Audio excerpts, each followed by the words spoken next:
Coming up on Unpacked, the second chapter. On the show, you had lost, was it 102 or 103 kilograms?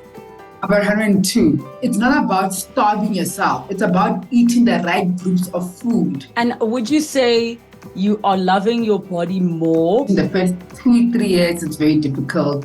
It's a lot of mental struggle. I don't wear makeup anymore because my skin, my pimples are gone. I walk into a store, people want to pay things for me. The leaner looking girls that are like really smaller and pretty, people will say they're entitled. It's not that they are entitled, it's because the world has allowed for them to be like that. It's a lot, man.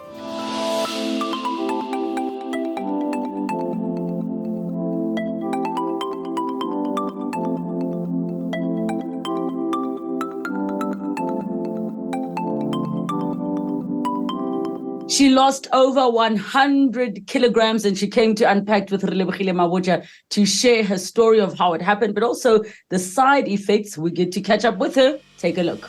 In a room, you have to say, yeah, I'm fat, and to make everyone feel comfortable. Did anybody ever tell you you're beautiful? Growing up? Yes. I don't think so. I think my family told me, but I've always thought they just told me because they had to tell me. Yes. I just always had to be a clown, man, to make everybody happy. So that I got tired. I was always sad because of how everyone treated me. Called them the day I got an offer in the new job. I'm like, I'm coming for surgery. I just want to be thin. I kept on saying that, I just want to be thin. I just want to be thin, guys. That's all I want. What I had is called, simple terms, it's gastric bypass.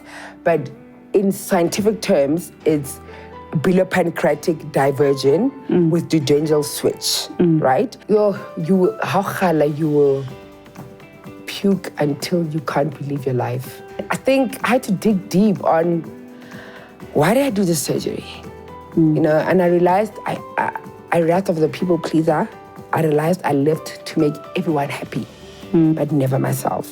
So I'm happy to be finally free and live life my way. Leago, welcome to Unpack the second chapter. I'm so excited to have you join us. Thank you so much for having me, and thank you for the invite again. And how have you been since we've had you on the show? What was the reception to your episode? Oh, wow. That episode was so wild. Like, people recognize me for it. And I'm like, oh my God, so many people. You know, it's been crazy. I mean, it's been lots of inboxes, DMs, inquiries, trying to find out how, advice. A lot of people reached out, and the platform, it was a very great platform. I'm very grateful for it. And so many people watched this episode. The show, it's very informative. You know, I started watching before that I had been watching, but now I was like a staunch religious Unpacked girl. I think it's been amazing. It's been amazing. Listen, I'm so happy to hear you're an unpacker. Not just that you came for your episode, but that you also get to watch. And, when you came to the show, I've heard about gastric procedures before, but it still was a shock for me, the amount of weight that you had lost. And I'm just thinking, on the show you had lost, was it 102 or 103 kilograms? About 102. 102 kilograms. So Since that day, have you lost, maintained, or gained weight? Oh, definitely not gained weight. I've lost. So it's now more seasonal, right? Like there are months where I lose a lot and there are months where I stabilize. But for example, if I'm not well, like this year actually was the 1 year where I had a lot of episodes where I was not 100% well. So the first being that I had diarrhea early in the year and I was vomiting. So I was admitted in hospital for about 3 weeks and I lost about 15 kgs. On just 15. About 15 kgs, 15. Wow. On just about 2 weeks, right? Because anything that triggers my body, that if I don't take my vitamins, which is what I wasn't doing consistently, and because I would take my vitamins when I remember, when I feel like taking them, and that it didn't work. So when I got ill, I literally get so ill that I lose about 15 to 10 kgs from just a week of not being well. If I've got a flu, if I don't take my vitamins well, and I start having like a flu, I lose a lot of weight. So I've lost quite a bit from that. But the biggest lesson for me from this year was that since the show was how to be consistent with, just the learnings of realizing that, I'm 4 years post-op, but at the time of the show, I was about 3 years, but everything in your body works together. If you don't drink your vitamins, for example, you're going to think you've got a weight problem, but it's because you're not eating something that you should be eating that helps you lose weight. But if you don't eat the right things, you don't eat your protein, for example, for the most part, you'll be told that when you're on a diet, all my life, when you're on a diet, you can't eat starch, right? That's what most dietitians will say. But I've learned that starch is a very important part in the protein, because protein cannot digest without starch, right? So I'm now learning how all your meals actually work together in how you eventually look. And your vitamins, if you struggle with vitamin A, which if you don't do blood tests, you won't know. But if you struggle with vitamin A, you will struggle to lose weight or you will gain weight. So it's been a lot of lessons in my diet. It's not about starving yourself. It's about eating the right groups of food and being able to maintain it through food. And that's been the biggest lesson for me. If I eat anything bad, I must substitute it with a healthy meal after. And healthy meals, green salad doesn't mean tuna alone. No, it means have your brown rice or have your rice, have your chicken, and have your veggies. Everything works together in the body for it to survive. So that's been the biggest lesson since the show. So numbers wise, from the day of your op to today, how much have you lost in total? I think I can say it's about maybe 115 now, 20. Since the last, the show, the episode is about 100K. I've lost about 102. So I've lost about another 10 to 15 kgs. So I'm sitting on the size 36, size 36. And then I've always been during the show, I was size 38, 40, but now I'm a size 36. I'm sorry, size 36 now. And would you say you are loving your body more because of the additional weight loss, or maybe you're not loving it as much as you thought you would? I definitely don't want to lose more weight. That's for sure. I don't want to be thin. That's for sure. I do like my body with the way it looks now. But anything beyond this, I think I won't be happy. Definitely not. Because it's also like, it's not for me. I don't relate with being really lean. Like lean for me is not my thing. I don't like it. Do I feel happier now in terms of weight loss? Absolutely. In that, the weight is not a thing. Like, it doesn't exist. Like, I'm just a girl that walks into the room and I'm just there. But funny enough, what I realized is that going to work interviews, right? It's so different how people receive me, right? So I'll tell you something about me. Previously, when I was overweight, I used to go for a lot of interviews. There was no way I'd go to an interview and I don't get called back for a job. Né? But now when I go for interviews, it's always like, people are more critical with me. It's almost like the content of what I'm saying and how I look. It's almost like how I look is starting to overpower the content. I don't know if that makes sense. No, I get you, and I think it's how people are receiving you, based on whatever their thoughts are around how a person looks. Yes. So, for example, when I come in overweight, I get into an interview. It's almost like they gave me grace, and I'm saying this from a place of maybe I'm not as great as I was when I was big. So also, I'm giving myself that leeway, but it's wild because it's the first time in my career where I can go for interviews and I don't get called for interviews. It's weird. It's never happened because I've got my personality wins people over once I get in the room.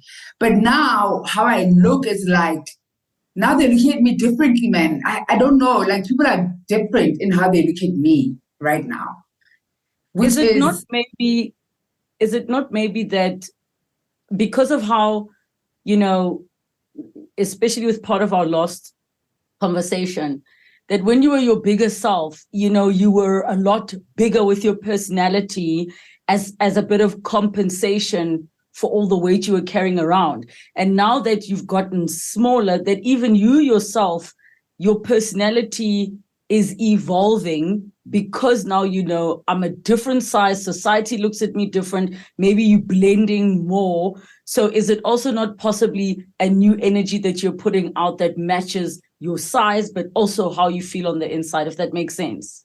It could be that. But it's a tricky one because I don't think I've changed. I don't think my personality has changed. And anyone who knows me, okay, so the difference now is that I'm much more aware, right? In that I look different. Where previously, I didn't care. I'm going to say what I want to say. I'm here. Whether you like me or you don't, it's on you.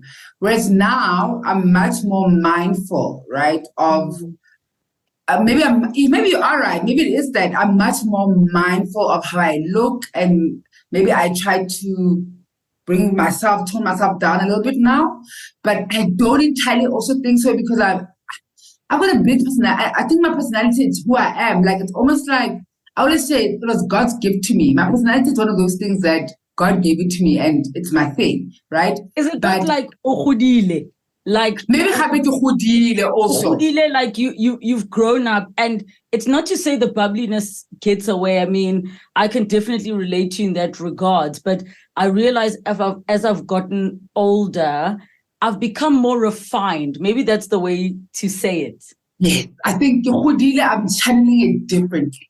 Yes. So I'm channeling the bubbliness, and that's why I'm very accountable with things. That's why I said to you, I want to give people grace and say, maybe what we're saying now, we're not saying people are fighting because I've lost weight. No, maybe I've also grown. Maybe my energies are different. Maybe I've channeled my bubbliness differently. So that's what it is. So it could be that, I mean, I'm 34 this year, so I do feel older. I do feel much more matured. I reason differently. I see things differently. So yeah, absolutely. It could be that, which I think it is that. But I also think that people also have things and how they treat people because of how they look. So we also can't kind of diminish that part of human beings because people are much more aware of me now. And it's how they receive me, not so much me, to a certain extent as well. So since we were together last, you chatted to us about what dating was like. Yeah. How has that changed for you? Especially in the department of intimacy because of the things that your body would do? Oh no, dating is fabulous. So actually, funny enough, just after the show, I actually met my current boyfriend that time. He didn't see me through the show though. I don't think he saw me through if he did, I wouldn't mind because I knew we met shortly after the show, literally shortly after the show aired, we met. And it's been a good year and 8 months with him. So I think we're solid. So the difference with dating now is that I'm dating a guy that I want to be with. I'm not settling. I'm with a guy that I feel speaks to what I stand for. I'm with a guy that I feel like is able to do the things I need him to do. I'm also able to be what he needs me to be. I'm with a guy that I feel like he loves me flawed and all, because he's also had his things. He's got his flaws up and mine, but we integrated properly. I think dating. So right after losing weight, after the douchebag guy I dated, who literally ghosted me after a dumping situation, part of the intimacy, part of the gastric part we spoke about, after him, I took a time out for a while. And then I met this guy. So I don't like dating too much. Like, I don't like dating. So when I met him, literally after the show aired, I've been the same guy since. So I think with him, it's just dating has definitely changed. I'm now dating, great. So it is true, and also I'm not settling. Whereas previously, as a big girl, I used to settle a lot, and that one I think was heavily influenced by being overweight. Like, I used to date guys that I would need to pay for stuff for them. I'd always have to do more, Whereas with my current relationship, I don't have to do more. I'm there doing what I need to do as a partner, and he does what he needs to do as a partner. So in that regard, I mean, it's not perfect. It's very not perfect, but I mean, we're learning each other in the process. I think my dating life, I'm so much happier in it. I feel in control. I get asked out a lot now. Like I walk into a store, people want to pay things for me, people are offering things. I don't pay as much as I used to have to pay for myself. It's just been great. Now I just feel, I always text my friends, I'm like, guys, okay, like all my smaller friends. Because wow, like you just walk into a room and people are willing to do things for you. And I can't understand why the leaner looking girls like that are like really smaller and pretty girls, always people will say they're entitled. It's not that they are entitled, it's because the world has allowed for them to be like that. Because they know that when they get into a room, I'm going to date a guy like that because there's really, truly a type of man that wants to be with them, you know? So that's how my dating life, intimacy-wise, it's been great. I mean, I'm with someone that I'm comfortable with. I've had, a few embarrassing moments with him, but he's very matured, and that's been great. Okay, so let's look at some comments and questions.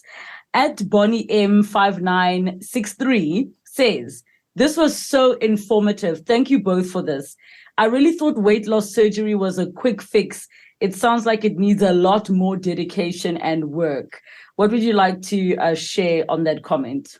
Bonnie M, definitely it's a lot of dedication and commitment. It's a lot of tears. The first, like I mentioned, the first 2-3 years, it's very difficult.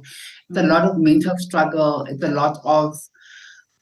lot, man. But I think, would I do it again? Yes, I would do it again. Believe it or not. I know the last time I was very unsure when I was on the show. But right now, given the chance to do it again, I would absolutely do it again with all those challenges. I would. And I feel like as you grow older, you also realize that life is hard, you know, and in any situation, even the good things are still hard, you know. You just have to choose your heart. So I feel like, yeah, it's a lot of work, absolutely. A question from Relebogile Mabotja 502 from TikTok, who asked, is this safe though? Is this safe? I think it is safe with who you go to, like the doctor you go to. You need to do your research. So also, guys, I don't want to sit and say, I mean, I've heard stories where other people have had situations or issues, but what I've also realized that a lot of people cut corners with their doctors. You know, I think the first red flag is if your medical aid doesn't want to pay the doctor. That is a serious red flag, because medical aid does a lot of due diligence for you. They would never pay a doctor. They would never want to pay a doctor that's good, right? So your doctor, I'm fortunate that my doctor is extremely thorough. You know, she's extremely thorough. You know, she's very protective of her space, and sometimes comes across as is closing up for other people. But when I got sick, she looked at my tests, and after my test results came back, when I tell you, I've never felt tired for the last 8 months since I got ill in February. I used to get so tired. I've never taken vitamin B12 injections or anything. I'm just drinking my vitamins. And my energy levels is insane. My skin, I don't wear makeup anymore because my skin, my pimples are gone.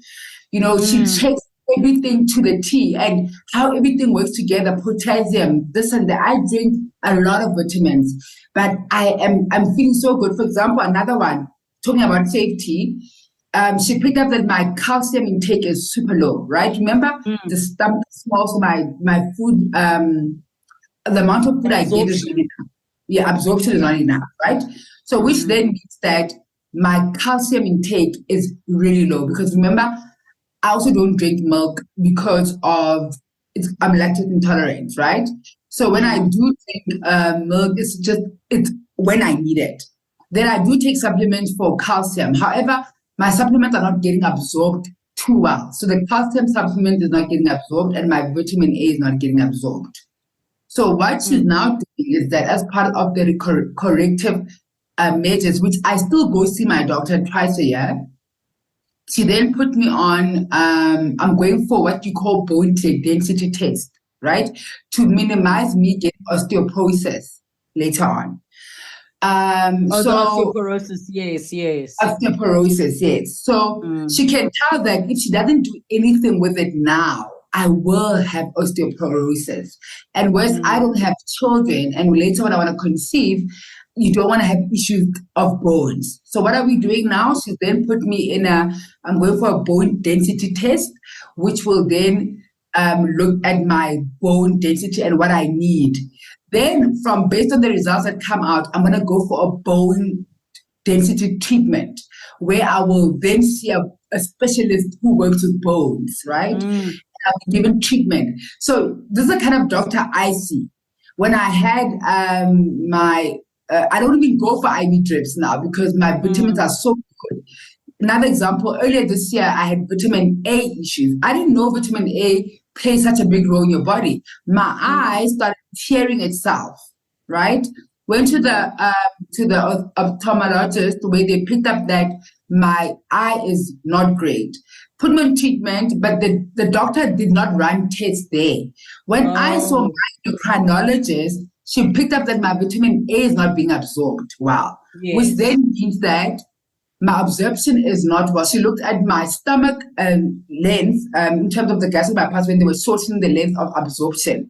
She then said, okay, your stomach length is sitting at about 100 centimeters or 100, I can't remember exactly. But based on that, it means your vitamins are not being fully absorbed, which means next year, we're doing the last 6 months to see how I'm absorbing. End of January, I will go back to theater to increase the length of the absorption rate. Because if it's too short, it means I'm going to have recurring issues. But this is 5 years later. I'm doing 5 years in January. So 5 years later, she then picks up that, man, vitamin A is not getting absorbed. Calcium is not getting absorbed. There is a problem. She put me on a higher dosage of vitamin A medication. I take about 5 pills of vitamin A. But she wants to see, is the problem the length of the stomach? And if that's the problem, we're still not absorbing. In January, I'll go back to theater and she will increase the length of the stomach so it absorbs fully. So if the length of the stomach is increased for higher absorption, does that not increase now the rate of what would be weight gain? So what does that mean for how your lifestyle would need to change if you want to remain on a maintenance plan? So I asked the same question as well. Does that mean I'll gain weight? She says, not so much. No, of course, I think, obviously, I think she had to say to me that I'm not going to gain weight. I personally, because people don't share this part of the surgery. Like, no one will tell you. I mean, people are probably going to be like, she has to go back and extend her length. Nobody tells anybody that. I've never met anyone who actually, and a lot of people struggle with malabsorption and they actually go back, but they don't tell you. So I do think, yes, to some extent, there probably will be a weight gain issue because the absorption has changed. However, the intake of food is still going to be very small, right? And obviously now, knowing that I would have extended the length of absorption, it means I must now also be aware, right? Yes. But the weight gain will never be going back to 195. It will never be that bad, And also, I think the difference with me, I'm not attached to weight anymore. So even if I gain an extra 5 kgs, it's fine. I'll figure it out. Yeah.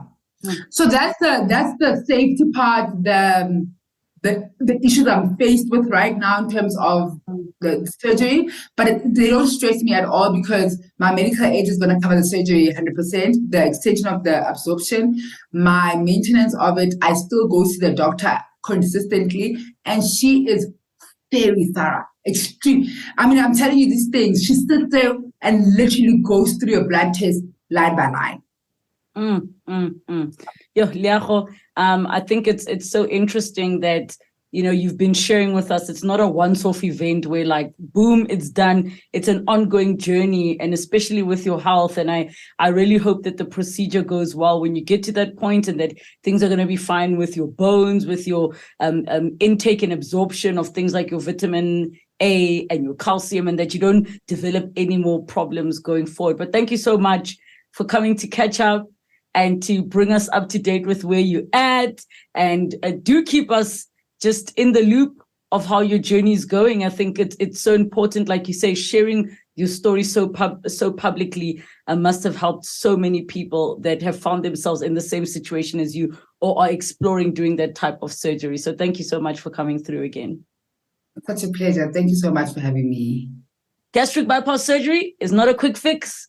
And please make sure you consult the right doctor. Make sure that you are a candidate. So even if you're going to DM Leago and ask questions, she's not a medical professional. She is not a doctor. Go and book an appointment for yourself and have your own situation assessed. This is only, Leago sharing her own personal experience and journey. And thank you so much for coming through for the ride. Put your comments down below. Put your questions down below as well. Don't forget to hit the subscribe button and the notification bell so that you can find out when the new episodes are out and ready. Thank you so much for watching Unpacked, the second chapter. Next time on Unpacked, the second chapter. Unfortunately, nobody's going to come help you. Nobody's saving you unless yourself. I've got kids to raise. I'm a mom. I have to be strong for my son. I can't crawl up anymore. Where are you in terms of your relationship with your ex? Me being angry is not going to help me or my son. I am tired of being curled up. I want to live. I want to forgive. I want to love. I want God. Master your mind and you will kill it. Is there anybody that you would love to see on the second chapter? Maybe there's a question that you think I should have asked, or something that was burning after you watched and you wished you could have the guest back. Maybe you were confused, or maybe you felt like, there's definitely more to the story. Comment down below and let us know who you'd like to see, which story you'd like to revisit, which guest you'd like us to invite back for Unpacked, the second chapter.